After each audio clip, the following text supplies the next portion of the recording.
The third kind of process trauma reaction is parental detachment. If your parents are detached from you, if you're neglected, if you're abandoned, if you're left, if they're emotionally disconnected or physically unavailable, that's a trauma for a child, because children that's a dependency. They need the attachment to the parent to feel safe and secure. And by the way, trauma usually has to do with a feeling that our survival is at stake. And so, our survival is at stake when our parents are detached from us. Abandonment is like a trauma incident, and that incident reverberates through our life, and we keep reenacting or repeating the abandonment. People who have been abandoned as children will tend to get in relationships with people who will abandon them repetitively. Or they'll abandon, we'll abandon them before they abandon us. Or we'll feel abandoned even when we're not being, which drives them and us crazy. Or we'll join the Klingon race, and hang on wherever the relationship is going, and no matter how awful it is, which is sort of like the flip side of abandonment. By the way, 180 degrees from sick is still sick, and the opposite of everything is just about the same. So clinging and abandonment are very similar. Abandonment would be like an event trauma, but neglect is the process of repetitive abandonments, which is even harder to deal with than abandonment. And some of us were neglected, and so that's a process. The fourth one is the same as the third one, except different. It's parental detachment. But it's not the parental detachment of the parent from the child, it's parental detachment of the parents from each other. You see, the parents' relationship is like the safety net of the family to a child. And so when the parents are detached, and they can be detached very vocally through fighting and anger and rage and hostility, they can be detached passively, they can be detached by one always leaving or being gone, but the parental detachment to the child is trauma, in that the child feels like their safety and security and well-being, is ensured by the marriage being solid and stable, and when it isn't there, then the child is hurt by that. Now, divorce is the event trauma of parental detachment. Divorce or separation. There's a lot of stuff coming out now about how children react to parental divorce and separation. And what they're finding is that there's a huge reaction in people's lives to that event, because it's a trauma, and it usually doesn't get processed by the children that are involved. In fact, in working with children of divorce, I hear them talking about the day the parent walked out. They remember things about that day. They remember where they were, what they felt, what was on TV, the sky, clouds. They remember stuff. It's very much like how people remember the day Kennedy was assassinated. That was a trauma, and everybody kind of remembers and locks in on what they were doing, what they felt, and what was going on around them. And it's the same with children whose parents walk out. But, see, that's the event. The relationship that is detached and living with that relationship is a process, the process of parental detachment. And that's that constant anxiety and that constant fear that they're going to hurt each other or leave me or whatever. So that's traumatic as well. The fifth one is living in a high denial reality distortion system. Crazy making. Where the stuff you're told that is going on isn't going on. Stuff you're told is going on isn't going on. It's like parents who have a relationship, we really love each other, and they want to kill each other, but it's like it here, so you're told something here that doesn't match here, and guess what happens when these two don't match? You end up feeling crazy, and that's traumatic and insecure as well. And the process of all that reality denial is also traumatic. Any questions so far on the trauma? Yes. Paul? When you were describing the trauma part, they were told that they were shot. Mm-hmm. Why is it that I remember so many of the events that really didn't have to do with the trauma? Why do we do that? It's locking in on the incident because of the intensity of the incident. Some people will repress everything, but most of us in that kind of a trauma and that kind of a loss, are fully tuned into our surroundings. It's almost like we're dissociated from us and we're fully tuned into what's going on around. And it's not everybody will do it, but most of us will. It's kind of a lock. I've seen people who were abused, like hit, that lock into some of the first incidents of the abuse, and they'll reenact that incident. Sometimes they'll hit themselves in that same place where they were first hit.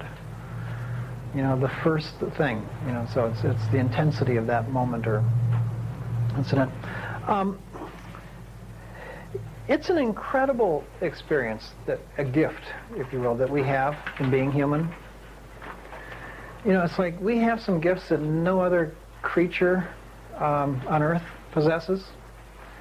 And one of those gifts, of course, is the ability to create. Another one is, I think, the ability to make sense and order. The ability to imagine is another one. But each one of the gifts that we have is like a double-edged sword. And it's like the ability to create. Well, that means we can also create implements of our own destruction. And we do that on a regular basis, right?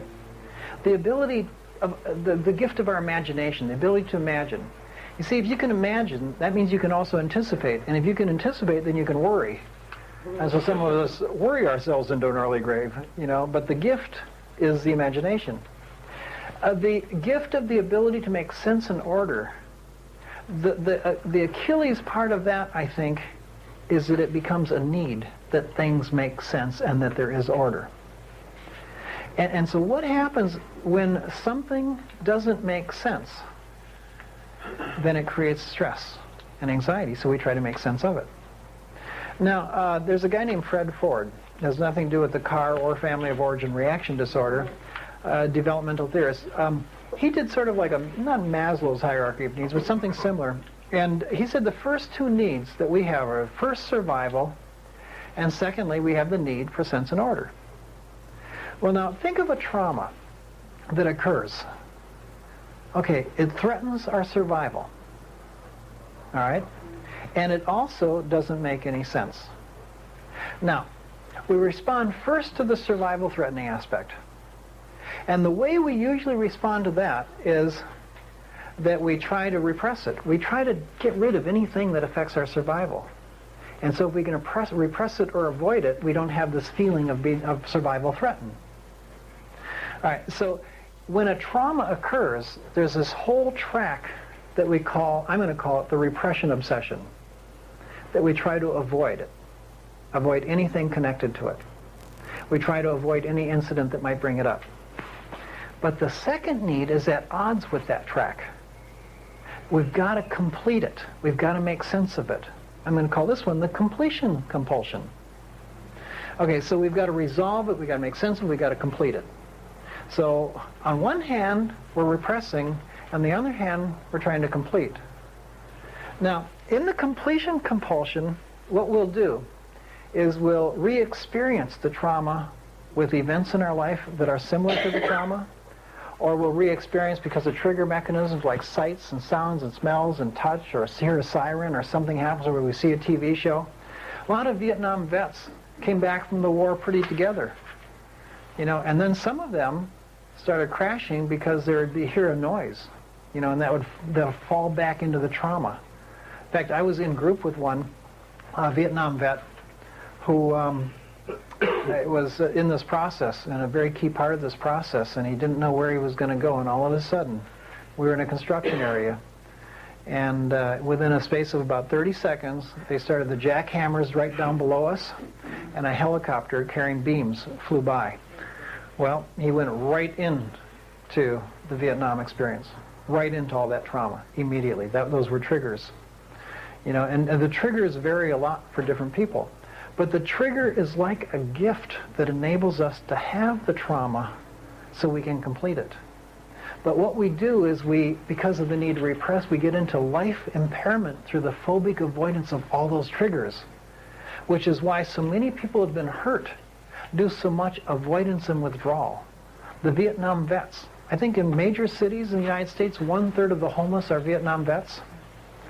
And I see, like, people who won't leave their house for fear that something will trigger off the response and fall into it. People have a lot of therapy distress because of that as well. The other part of the re-experiencing is intrusive memories, blips, flashes, feelings that pop up and come through that bring us into the trauma. And sometimes we get controlled by the fear of these intrusive memories too. And that we try to repress the memories again. But the memories are the need to complete. Sometimes the completion compulsion happens in that we reenact the experience. If we've been abused as children, we'll get into abusive relationships or abusive sports, or we'll do something abusive to ourselves, as a reenactment of the abuse. If we live in a scary, if we lived in a scary family, we'll keep getting in scary places.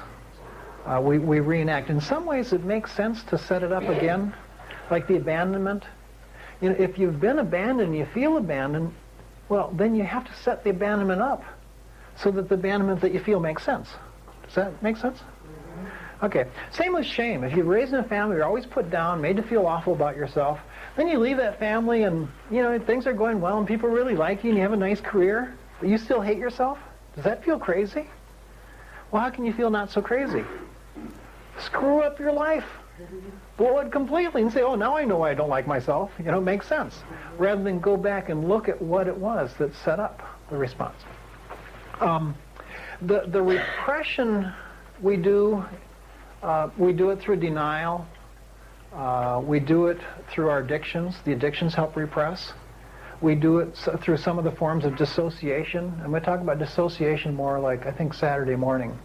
Where, the dissociation is sort of like the ways we distance ourselves and split ourselves off from ourselves.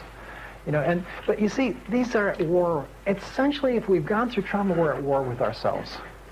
We can numb out. It's really a numbing that we do through our addictions and through the denial and through the repression. But it doesn't work because we have to complete it. And the completing of it includes talking about it, making it real, making meaning of it, and kind of moving through it. Now, we won't lose the recollection of the trauma because we're talking about it. The recollection of the sights, of the sounds, of the smells, of the details, they're still there. What happens is that recollection, the recollection loses its intrusive nature in our lives. It doesn't control our lives. And the feelings of the trauma, we don't have to act out those feelings anymore or addict to repress those feelings anymore. And so this program is a chance to look at the possibilities of traumas in our life. Some of them may be childhood, sanctuary traumas, about our parents' relationship, about parental intrusiveness around predictability or detachment, or about crazy-making denial systems. Some of it might be the traumas of our own divorces, of our own job losses, our own illnesses, of our own, victimization from crime or natural disasters. But the key in the program is to allow those to surface so that we can do the completion work, so we don't have to be at war with ourselves between that need to numb and that need to complete. That we can do the completion work in a way that it makes sense. And it might not be that we get all that work done, in one 4.5-day session. It might be that we get a beginning, or just knowing that it's there. But it's the beginning of that path of, I think, balance and sanity, because we can't have it if those things are repressed. Comments or questions? Nothing changes till it becomes real. And that's true for the traumas as well as our addictions and feelings.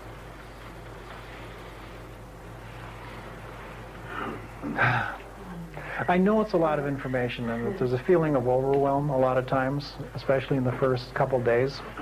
And there's a lot of lecture in the first couple days, and then there's more group process as we go along. And those of you that have been through that know that's true. Yes? It seems to me that the process you just described is what you meant by embracing our addictions. Is that right? Yes. Embracing the addiction is also embracing the factors, the traumas, the hurts, the losses, the model behavior that sets up the addiction. Anything else? Any other questions that you have? Well, I'm going to talk some more about trauma. I'm going to talk about like trauma resolution in the morning. We're going to talk about the emotional healing part and enmeshment, and then tomorrow we're going to talk more about the sanctuary trauma especially. Yes? Can you say something about just the process of how you will structure leading us into determining what we're going to work on? Yeah, did anybody identify any addictions? If not, we'll start all over and find some more. I think that will be what you're going to work on has to come from you. But I think that as we go along, you'll probably identify some things, if not in the lecture, certainly in the group process. Because in the group process, you're going to be telling your story. And some of the things that you can do overnight in terms of sort of getting ready for the introduction process. And by the way, I know that, like some of you, this is a first experience. And it's like one of the things that happens to us when we've been hurt is that we have a lot of fear about talking in groups. And then in recovery, they say, well, you have to start talking in groups. Oh, thanks. It's like, and so this process pretty much takes care of itself, and you don't have to do a lot of what doesn't feel okay. And you don't have to work on what you don't want to work on. I think that we're all going to be introducing ourselves at some level, but you do it at a level that feels okay for you, and share what feels okay.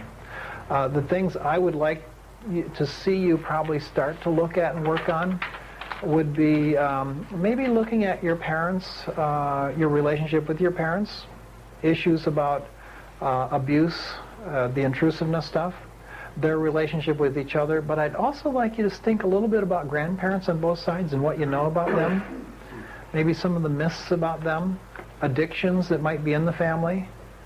I'd like you to think a little bit about what physical punishment was like in your family, about what sexuality was like, what messages you got, and even if you got none, there's a big message in that. I think I'd like you to look at divorces, deaths, illnesses. Now, families are a blend of flat spots, dysfunction, and functions, strengths.